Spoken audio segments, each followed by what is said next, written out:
And last week, it was in the news that the APC governors will be meeting with President Muhammadu Buhari today over the party's national convention, which is speculated that it should hold in February.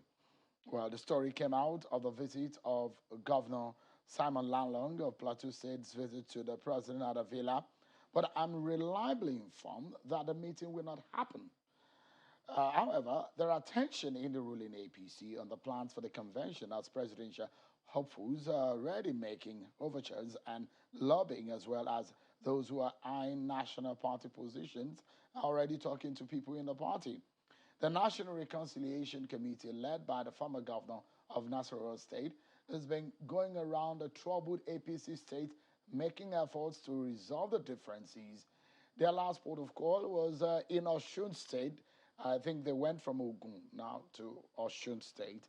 There is an obvious rift between the Governor Oyetola group in Osun and the former Governor Rauf Aregbesolah's group, the present sitting Minister of Interior, a crisis that's degenerated and become so messy.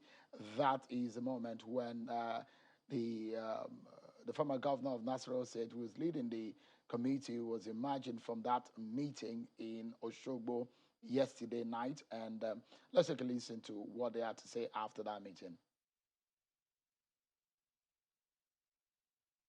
We are very encouraged by what we've had. People have been straightforward. They have been very honest with us in their submissions. And they have taken very serious notice of the comments they made, the observations they made, the interventions they made to us. Okay. But what should we expect after this meeting? We are a committee who was set by the party. We'll take all this. We're going through the states where we have reason to believe there are some tangible petition. We listen to the petitioners, and then we make our report to the people who appointed us. We have been seeing committees coming here, and we have been experiencing, the way they handle our grievances. There's no committee that has come and has listened and went to Abuja to come back with any result. Now, well, I will pray that this committee will be an exception. If it is seen to be free, fair, and we can see justice done, no problem. We are members of APC. We are the real APC members. The party belongs to us. We fought for the party when majority of those who have turned us to opposition were not there. We know what it took us to get to where we are today, as far as the Progressive Party is concerned in the state of Osun. That is the moment when the committee met with the stakeholders and those warring, you call them warring factions in Osun State, divided along the Governor Oyetola faction and the Minister of Interior faction, Rauf Aregbesola, trying to resolve the issues there. But one of the major issues here is, will the APC National Convention hold in February? There was a court case that was instituted just on Thursday or Friday. A member of the party had gone to court to say they cannot hold it until they conclude some of the congresses in the state. What is the position of things? I've joined me tonight. Dr. Otive Ubuzo is the Chief of Staff to the Deputy Senate President and the Chieftain of the APC. Thank you so much, Dr. Ubuzo, for joining us tonight. Thank you, Shehu, for having me. First and foremost, will the convention hold in February?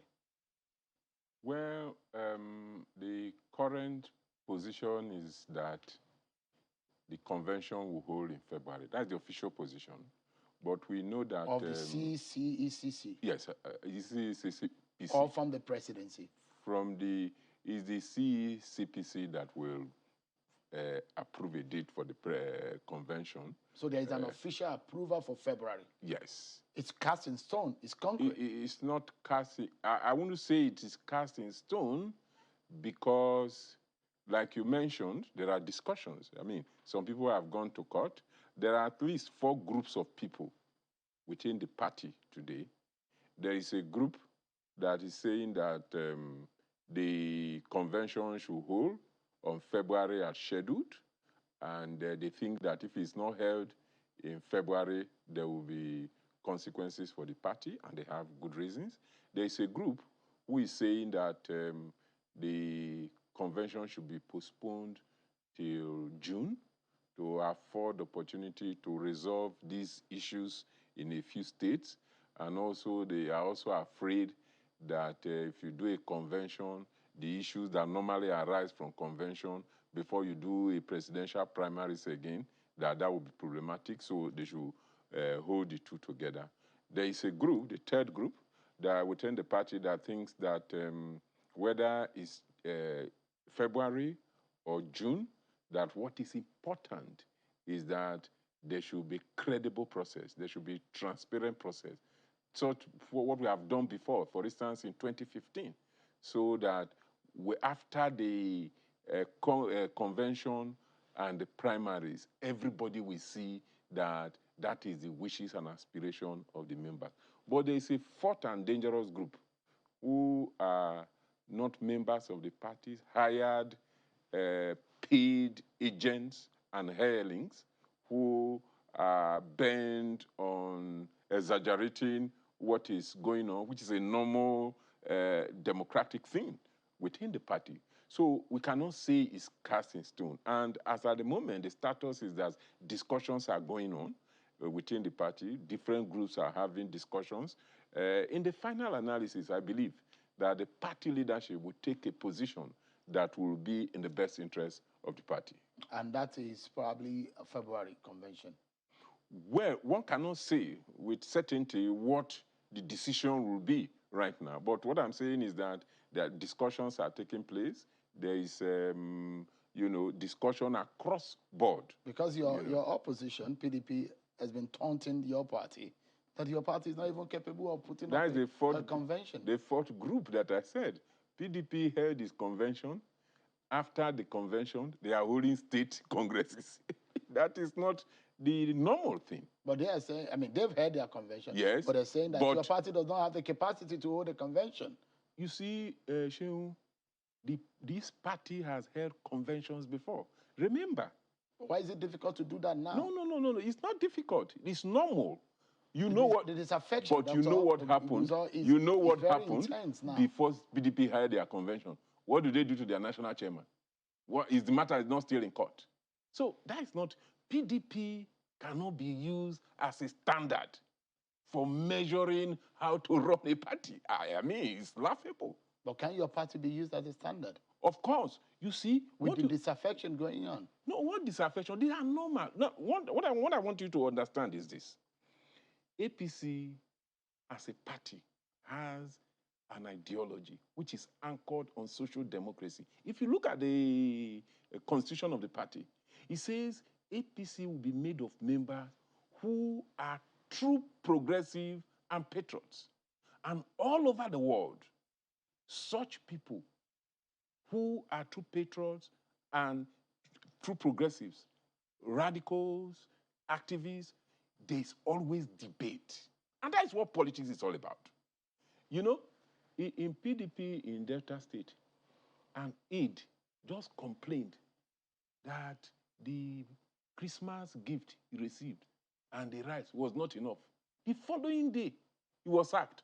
You can't see that in PDP because it's in APC, because it's a democratic party that allows debate.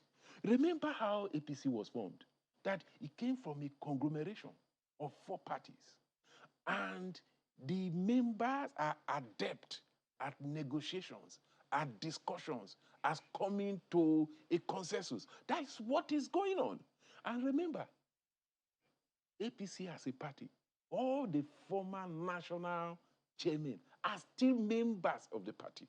That tells you their ability to look at issues as they come, negotiate them, and come to a conclusion that will be favorable Dr. to the party. I mean, when you see a sitting president in a political party, there is the assumption that the crises are easily resolved. And that is one of the reasons why the PDP has been taunting your party, that even with the sitting president, you are not able to resolve your crisis. How did the PDP resolve these things? How did they remove their national chairman? How did they do? I mean, so PDP cannot be used as a yardstick.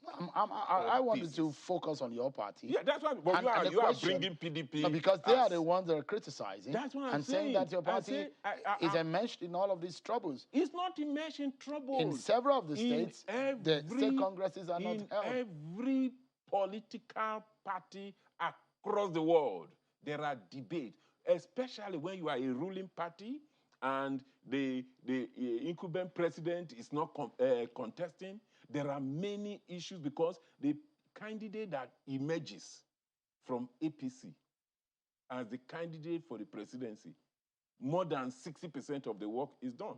You can see, as a party, sitting governors of PDP are joining APC and they are wanting to use themselves as a standard. That brings me to what the president said, the interview we had with him, when we asked him about his successor, and he said he wouldn't want to. I don't know if we have that soundbite, and he said he wouldn't want to mention, and that is already tearing your party apart.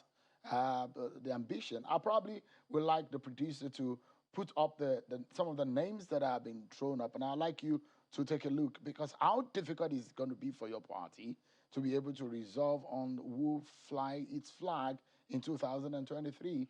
For the PDP, the names are there, the likes of Atiku Abubakar, Bukola Saraki.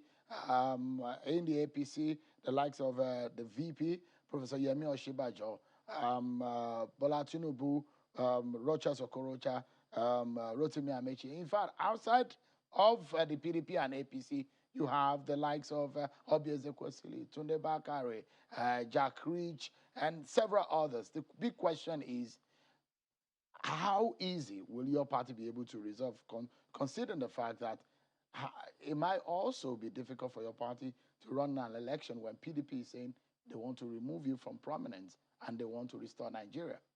You know, if this party has not done that in the past, then you see it will be extremely difficult. The party has a constitution and it follows the constitution.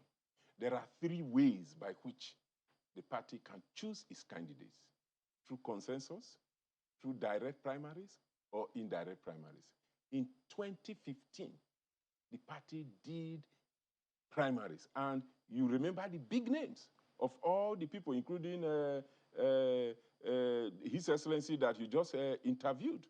There was a process, a transparent process, and after the primaries, all the contestants joined hand with the president to ensure the victory of the party.